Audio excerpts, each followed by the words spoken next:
This is Internet Marketing.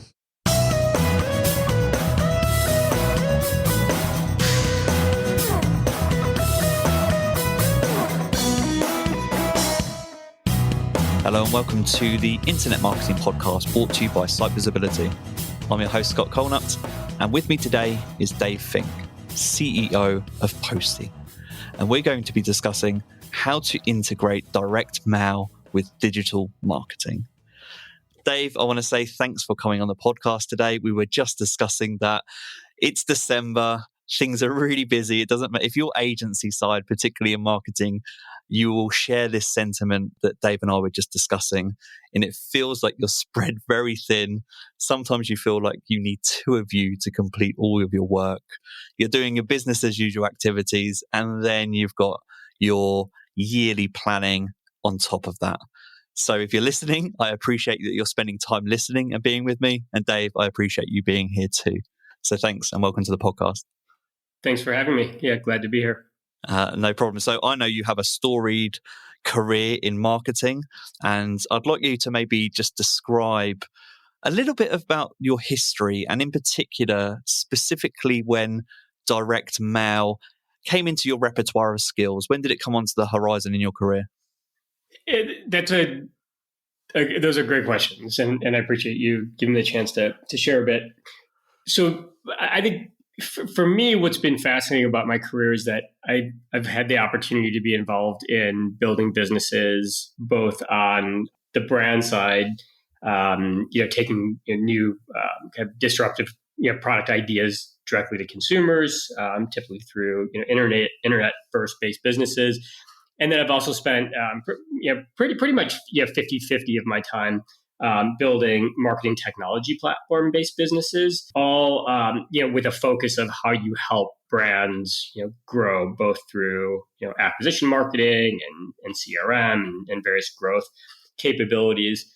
So I've been doing this since I think 1999 and really lived through much of the evolution and development of marketing technology through the internet, and kind of this explosion of really kind of a quantitative approach, thinking about data and measurement and testing and optimization that most brands, big and small, all rely on a daily basis.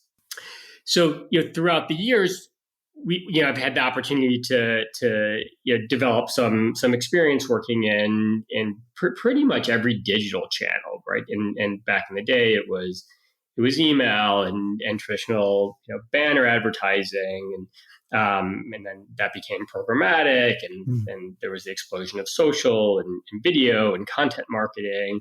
And prior to launching Postie, I was involved in a tech studio and an incubator that was involved with investing in and launching and building and scaling dozens and dozens of consumer internet businesses. And like most in kind of the mid 2000s, we rode the coattails of the big social platforms and namely Facebook and Google. And they were amazing, right? They brought unbelievable capabilities and unbelievable reach, and we had the opportunity to develop, our marketing plans along with, the emergence of things like machine learning and better targeting and better data, and then towards that kind of end of that, which for us was about 6-7 years ago, we started hitting ceilings, and we started dealing with the frustration of ad rate bloat and realized that we just had to kind of reinvest in media diversification, but we wanted to do it in a way that was still very quantitative in nature.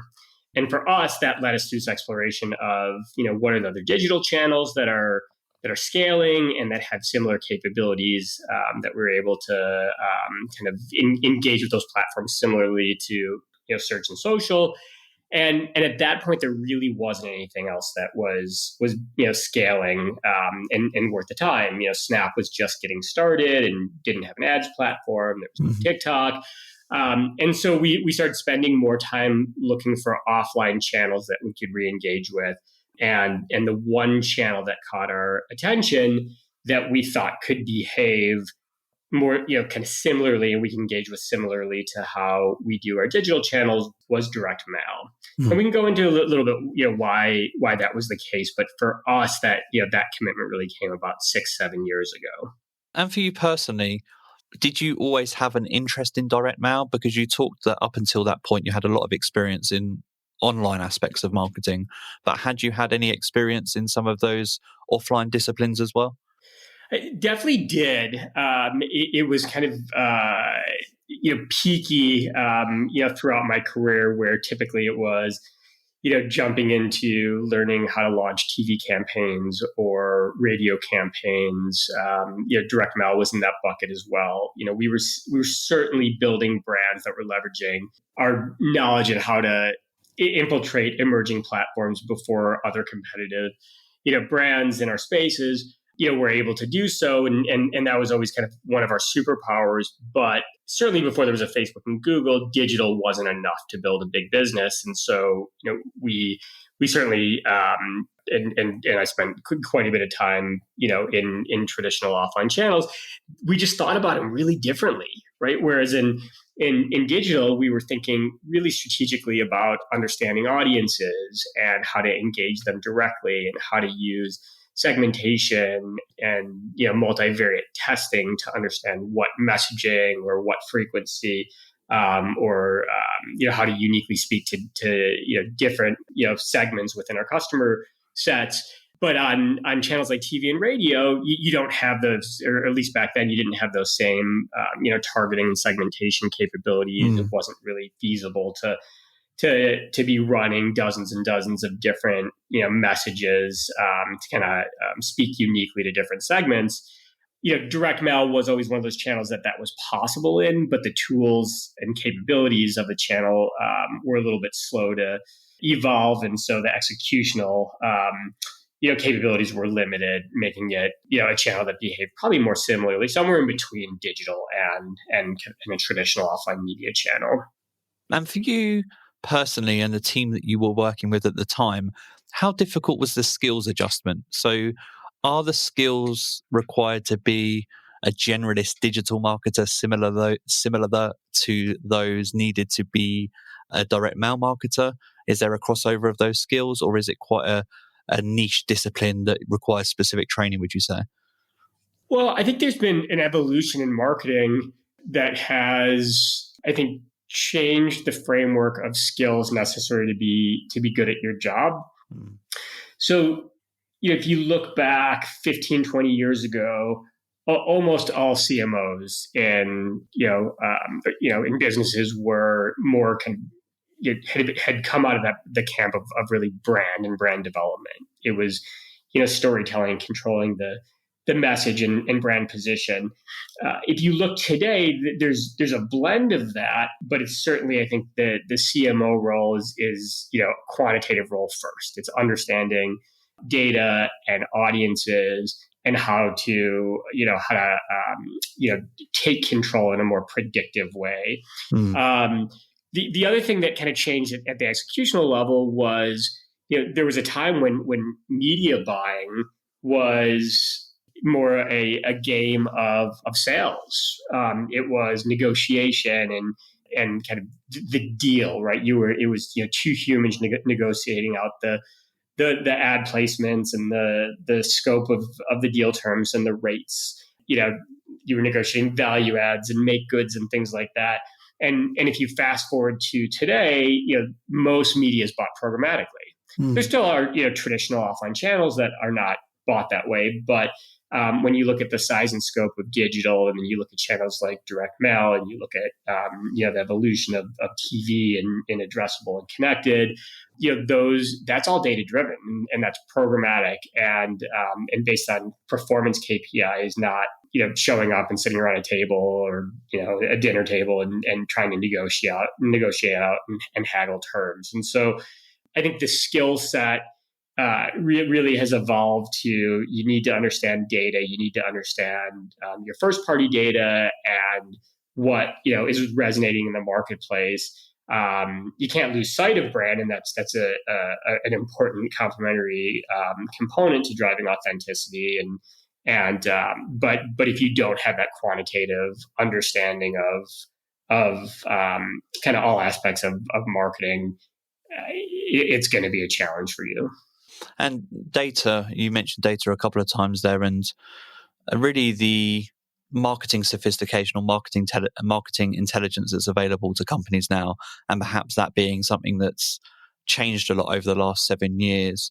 And I'm really interested to know, are there any other major changes to the discipline of direct mail marketing that are uniquely different between 7 years ago and today? Because 7 years is a reasonable amount of time, and I'm just interested to know if there are any trends that you've seen in that time that stand out to you as being different today than they were 7 years ago. Sure. Well, on one hand, direct mail, I was kind of referred to it as like the OG quantitative platform. So many of the paradigms of how we think about quantitative digital marketing, those same principles were used and studied in direct mail 20, 30, 40 years ago. Things like, coming up with frameworks for measurement and testing creatives, doing your A/B tests and your multivariate tests. Internet marketers didn't invent that, but they accelerated in the tools and capabilities of everything from digital measurement and insights and access to data and programmatic capabilities, campaign execution and the simplicity behind it. Those accelerated the ability to do more complicated, testing. But those principles were the same.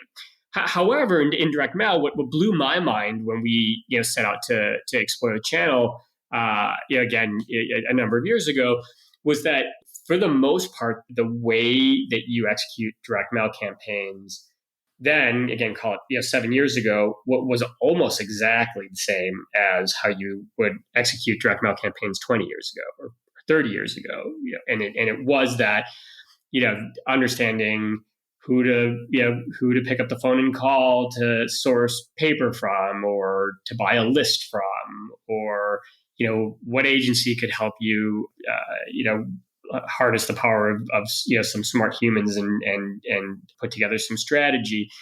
And so the interesting thing is, I wouldn't say that the entire industry has evolved in the last 7 years. I just think that we've worked really hard to kind of take a step back and bring a fresh approach to direct mail and think about it, and the fundamental components of it as though we were building the channel today, right? So we tend to think about understanding that ultimately direct mail is about a high engaging piece of content in a personalized environment, someone's home, in a very targeted way. Those are all things that we think about through mobile advertising and just digital advertising in general. And to us, the kind of foundation, and the principles that led us to believe there was a reason to launch Postie was really this idea of like, okay, well, if you had all these capabilities, you had this world-class data that you can use for prediction and modeling and segmentation, and you have identity-based data for measurement, and you have data overlays and insights into who's engaging with your ads and your brand and why. What would you do with that, and how would you want to engage with that channel? And so for us, it's really been this kind of exercise of taking 20 years of digital marketing technology and thinking about all the good that's in there and how we could extrapolate and kind of rebuild some of those capabilities to make the direct mail channel fit kind of the framework that we as digital quant marketers think. How can we make it accessible, fast moving, dynamic, performant, methodical, insightful? And so there's no shortage of direct mail is still a $50 billion a year space, at least here in the US. Globally, it's even more massive. And a lot of that budget is still going into direct mail the traditional old school way, but we're seeing the marketers' eyes kind of widen as we engage with them and present some of the capabilities that we're helping kind of bring to this channel and what the channel could evolve into. And to us, that's really exciting. Yeah, that's interesting. You talked about looking at maybe applying a fresh perspective there to direct mail. did you think then 7 years ago? Was there a little bit of a gap in the market there? So was anyone else doing this 7 years ago, applying data segmentation, personalization to direct mail, or was there a limitation in the market which made you think, oh, actually, this is the time to strike? So we launched Postie. It wasn't opportunistic. We launched it out of an authentic or organic pain point that we as marketers had, which is we got excited about the potential of the channel, but when we looked at all of the various opportunities to stand the channel up and manage the channel, we just weren't going to do it. We weren't going to hire a bunch of people to manage direct relationships with printers and data providers, and we didn't want to have to go and hire and stand up a whole data science team just to build prediction and measurement when we could have one skilled media buyer managing $2 million a month in Facebook ad spend, and another individual talented at Google AdWords spending $500,000 or $1 million a month. We looked at direct mail. We're like, if this is going to be a core component of the future marketing plans at our business, that it had to evolve. There just wasn't anything out there, and we did an exhaustive search. There were certainly talented agencies and brokerage firms that kind of handled the negotiation between all these sea of vendors. Most of the brands that were relying heavily on direct mail and finding success had huge headcount, but we're still running the channel very manually, where if a key hire left, the knowledge would fly out of the building, and you'd have to rebuild and re-educate over the next couple of years. Those just weren't, that just wasn't the way we thought about business building, brand building, marketing, growth, etc. And so we really built the tools that we were looking for that didn't exist. So and even to this day, there are a handful of players that are I think very, very few, if any, that are directly competing with that kind of our vision, but that are trying to drive some innovation and technology into direct mail. But compared to what's gone into search and social and programmatic, there's a short list of, I think, value add companies out there in the direct mail space. And I kind of want to move into today, having learned a bit of your history there. And it's funny how it works out on the podcast sometimes, because there must be kind of a law name for this. But I knew that I would be speaking to you today. And this morning, I get 2 deliveries through my post, and they're 2 direct mail ads from quite modern brands. One of them I've spoken about with people on the podcast before, because they're pretty well respected in terms of what they do in advertising. And that's a brand called Who Gives a Crap. I don't know if they're just a UK only brand, but yeah, they're a toilet paper brand. And I've got one of their ads sitting in front of me at the moment. And there's another company that I've never heard for. Again, looks like a very modern aesthetic for a coffee subscription company. I think they're called Grind. And it just struck me that, again, just anecdotally speaking, that particularly over the last couple of years, I have seen an increase in direct mail being used by a lot of brands which people may consider to be purpose-driven brands or challenger brands. Some people use the phrase disruptors, but modern companies. And I'm just interested in your experience, whether that's a trend that you see, and perhaps challenger brands are more open to direct mail for some reason. And also, just more generally, when you're pitching or discussing direct mail with companies, what are some of the misconceptions that come up that you typically have to bust most frequently? So I just pulled up those websites. Those are 2 awesome brands, and I'll do a little bit more research here on them as well. But what you're seeing, we're seeing 100%. As well. So we work with, and we have a soft spot in our heart, because we were marketers that built many of those challenger brands as well, and so I just in our DNA we understand kind of the way that those challenger brands think and how they come about, and how they can sneak up on big incumbent brands and be truly disruptive and kind of push markets into better evolution rather than just kind of sitting on their laurels. With regards to direct mail, when we first launched Postie and we were having initial conversations with some of those challenger brands, they were engaged from the start, but the engagement was really, dear God, get me off of Facebook. They change their algorithms every 6 months. I wake up in the morning and I have a nervous stomach, and if Facebook behaves, our brand has a good day, and if Facebook doesn't behave, we get it's a bad day.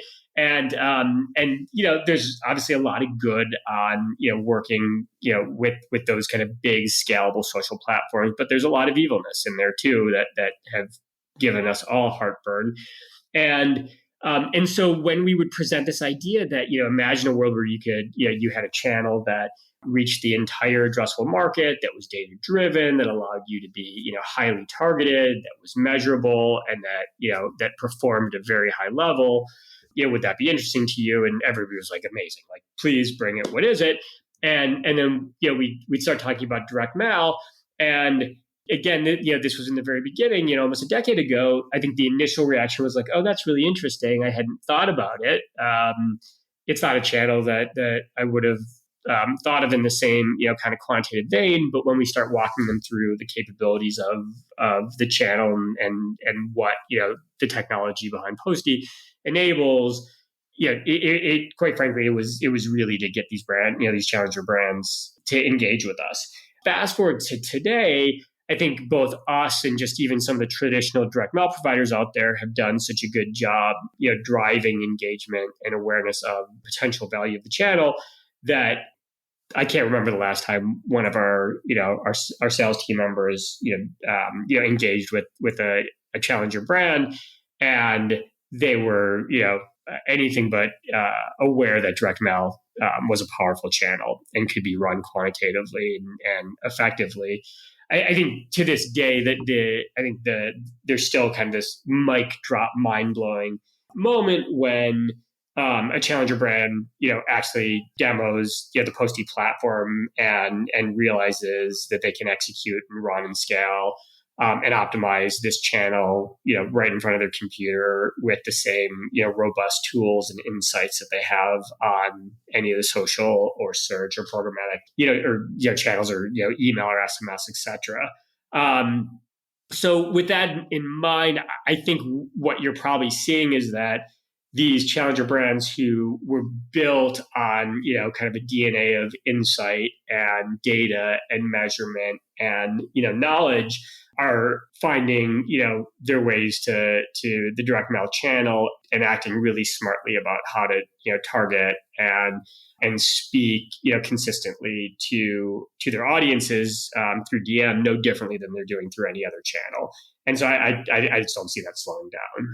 And thinking back there to the misconception point that I raised, and my assumption, there are two assumptions that come to mind for me. I'd assume that some people might question the ability to track direct mail. And I was thinking as you were talking that used to be more of a problem probably than it is now.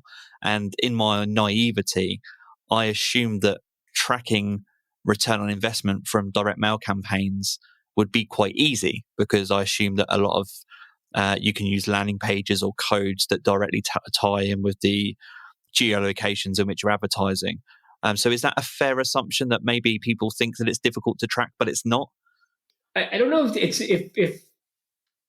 if I would say per se that there's a definitive expectation that it's difficult. I think there's just still an emergence of education around it. So right. So it's more the question, right? The question comes up in every initial set of conversations with brands and our sales team, which is just like, oh, how do you measure them? And there are a number of ways. You named a bunch of them.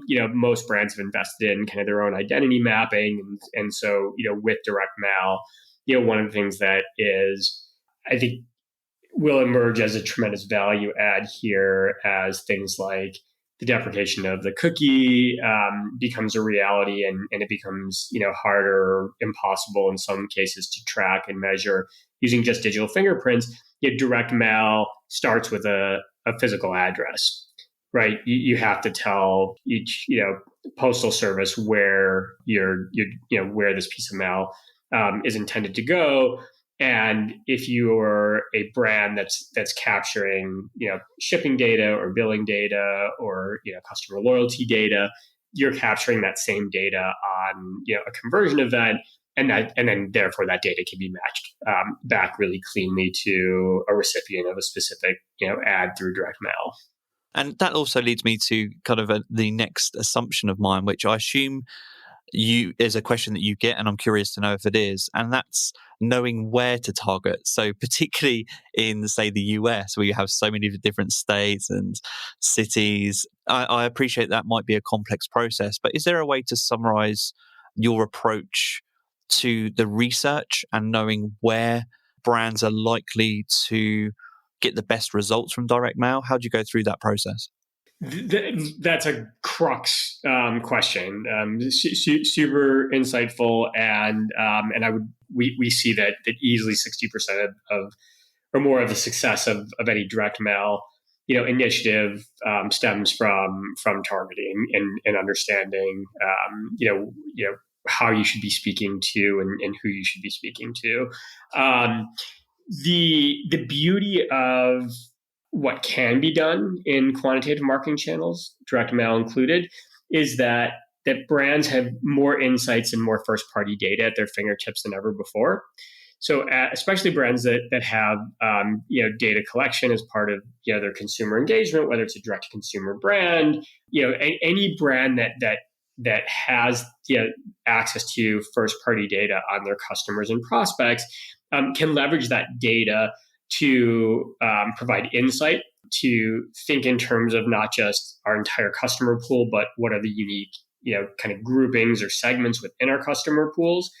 And then how do we use predictive modeling and building lookalikes and interesting third-party data sets to hone in and invest in kind of addressable channels. And direct mail is one of those. And addressable meaning you're not contextually targeting, you're targeting based on specific attributes and data points. You're being really targeted. And so if you have kind of your data collection pipes in order and you partner with a platform like Postie, Facebook or Google, those platforms offer a lot of insights to help you understand how to think about your first party data.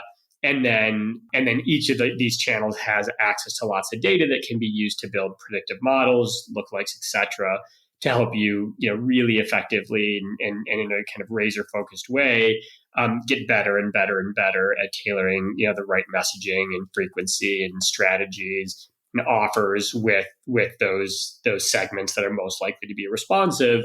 And you have a lot of control and a lot of prediction built into those channels.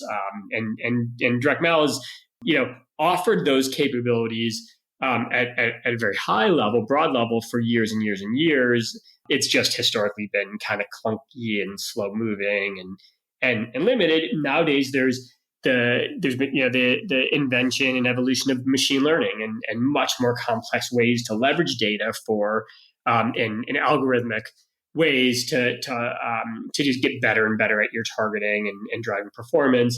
Again, search, social, programmatic have been using those capabilities over the last 5 to 10 years, or maybe even longer at this point. And we're seeing those same kind of technological advancements in targeting apply just as effectively, if not more, to direct mail. And as you talk here about technological advancements and maybe data collection and data sophistication, I'm thinking here, we spoke a moment ago about challenger brands, but is there still a place for direct mail for small and medium businesses? So as we're talking this through, it feels like the barrier to entry is reasonably high, and I don't know how true that statement is. So I'm just curious from your experience, when you're maybe a small and medium business or a local business, is direct mail marketing still available to you in the same way? And is that barrier to entry high? What do you need to have in place? I think the answer is yes. I will preface by saying, we, Postie does not cater currently to SMB because it's a different set of tools that are typically required to can onboard and support SMBs versus more enterprise and even kind of these challenger brands that they're typically launched with pretty sophisticated marketing stacks. On the SMB front, one of the things that I think makes direct mail likely very powerful for them is the geo-targeting capability. Because everything's address based, you have 100% accuracy in being able to isolate specific geographic targeting. We do a lot of that with enterprise and emerging rapid growth challenger brands. When you think about things like two-sided marketplaces that are behave differently in different cities or are not quite national or global, and so they need they want to isolate specific geographic regions, or even enterprise level retailers that have a very specific footprint and want to make sure that they're speaking and isolating audiences with radii around different retail locations. Direct mail makes all that possible. And technology makes all that relatively easy. And now you can start leveraging, razor focus, 100% accurate geographic, mapping. We call them addressable markets. And then you can also layer on machine learning and predictive modeling, leveraging insights against your first party customer data. And then leveraging third-party data sets to model from within. So you put all that together, and it's a really powerful channel, to make it a little bit more simple for SMBs who maybe don't have the luxury of sitting around and just thinking about marketing all day. They're running every aspect of their business. When they think about advertising, every business needs to. You don't want to waste budget, and if you're an SMB, budgets probably are noticeably tighter than they are if you're a Fortune 1000 brand. And so if you can just starting with leveraging a channel that can be geo-targeted, so at the very least, even the most elementary campaign execution, you're leveraging channels that ensure that at least the people that you're targeting are within a driving distance or walking distance of your location. That's a pretty good start. Then any more sophistication you layer on top of that just becomes additive. So I'm not going to claim that we're experts in SMB marketing because it's just not our focal point. But thinking through some of the challenges that an SMB may have, I can definitely see direct mail being a really valuable tool in their arsenal. And just carrying on that conversation about challenges that you experience and more generally how to be successful, particularly in the integration of direct mail marketing with digital marketing. At the level that you work with, the companies that you work with, what do you think needs to be in place to be successful in that integration? So we spoke a little bit earlier about skills, and we've spoken a little bit about maybe data collection practices. But is there anything else that comes top of mind for you where you think, these are the characteristics of the brands that are really successful in the integration of digital marketing with direct mail marketing? I love that question. I absolutely love it. So we engage with Fortune 1,500, 150 companies as well, and you wouldn't believe how many of those companies that are spending monstrous budgets in direct mail are running direct mail in a silo compared to all their other advertising. So they'll have search and social and digital CRM and programmatic and podcast and addressable TV and CTV, and they're running them collectively thinking about addressable audiences and multi-touch and media mix modeling. And then they have this monstrous channel that they know is effective, that they are measuring and leveraging maybe some sophistication targeting, but it's this whole other team that sits on the opposite end of the building and is engaging with all these other channels. And so, that's always mind blowing to me. With, kind of these challenger brands, the thing that they tend to do really well is they have the headcount and marketing teams relatively slow. They leverage technology. They build all the kind of foundational insights around who their customers are, really, deep investment in efficiency, which really stems from data. and they think about ways to get these channels supporting each other for maximum lift across all channels.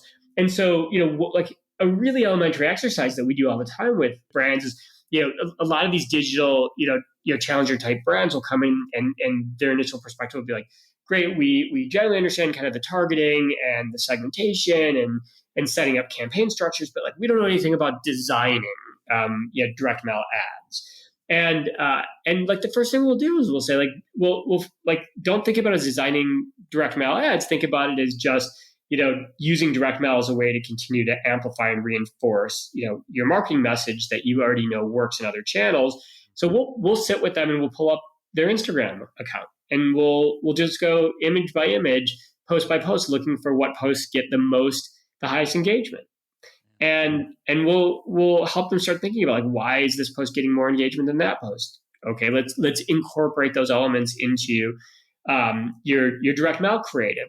So thinking about the channel holistically is just another way to engage your target prospect pool or your target existing customer pool with consistency at the right time. That's to me that's the way to make marketing in any channel work, and challenger brands tend to do that really well. Some of the incumbent bigger established brands are still working on integrating direct mail with their other channels, and we love it when they do. Those that engage with us are usually doing so because they see the value and they're committed to bring direct mail into the rest of their marketing mix. That's really interesting. So does that mean if you're launching direct mail campaigns, I'd assume then it's important to have people like social media managers as part of that process, because they'll be, and maybe ad managers, because they will know the types of content, imagery, format, copywriting that resonates with audience on those platforms. And it sounds to me that you're saying that maybe the process of applying that intelligence to direct mail marketing is a lot more seamless than maybe people anticipate. You said it perfectly. Yeah. And just the mentality. So like in some of these Fortune, 1,000 companies, these big enterprise organizations, direct mail is still managed by procurement teams because it was thought of as manufacturing, right? You're manufacturing these ads through big, print manufacturers, and you're dealing with logistics of getting it delivered, across the country. And so, everything was optimized based on cost, not necessarily performance.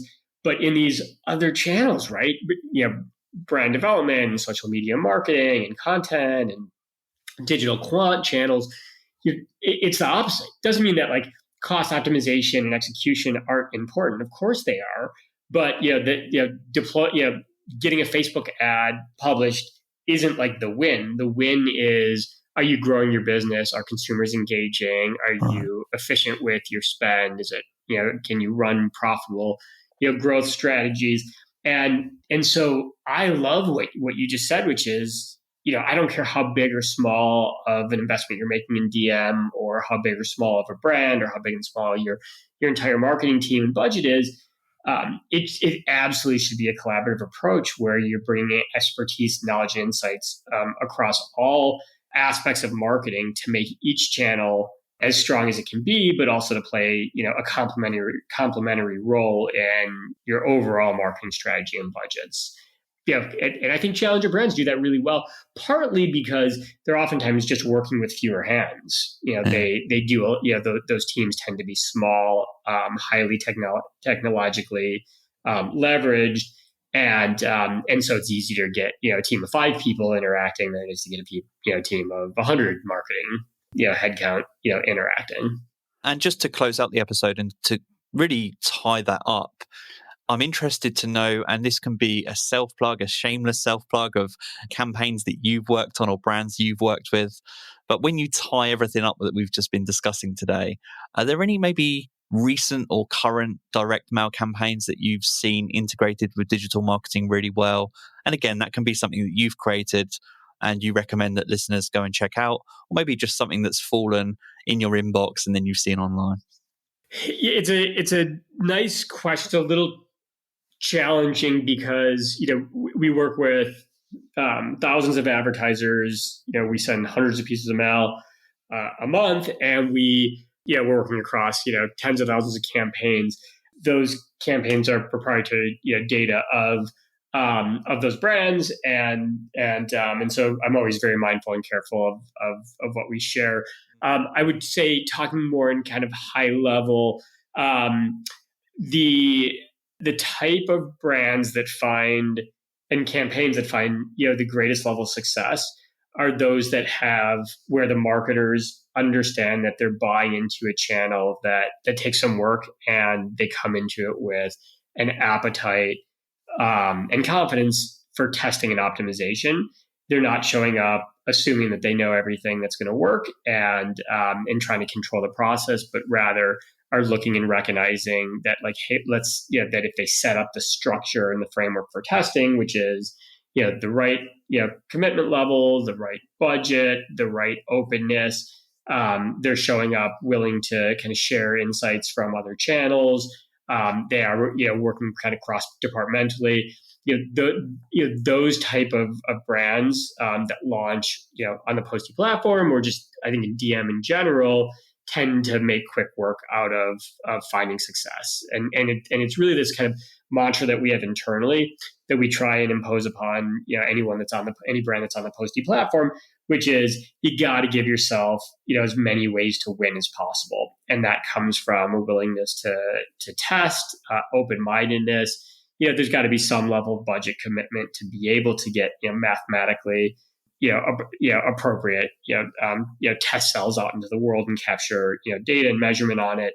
But that's really the key. We certainly have seen playbooks that tend to accelerate a brand's ability to find success. That oftentimes happens over a matter of a few months, not, years like it used to.